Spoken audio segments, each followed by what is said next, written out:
Hi guys, welcome to How to Solutions YouTube channel. In today's video, I'm going to show you how you can play YouTube video in background. Before getting into this video, must subscribe to our YouTube channel and click on the bell icon. The first step is you need to do is to open Play Store and download any VPN.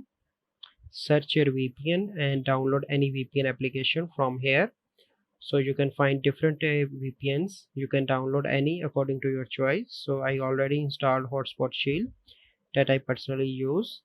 So once you install any VPN, you simply need to go onto the YouTube and play any random video. So you can see that this video is played. Then you need to click on the icon in the bottom, and here you can see that now that video is in the background, and you can do anything in your smartphone. Like you can see that I'm opening messaging. Anything that you do, you can easily do. So this is a process by which you can play YouTube video in background. I hope you find this video helpful. If you find this video helpful, must like this video, subscribe to our YouTube channel for future videos. We'll see you in the next video.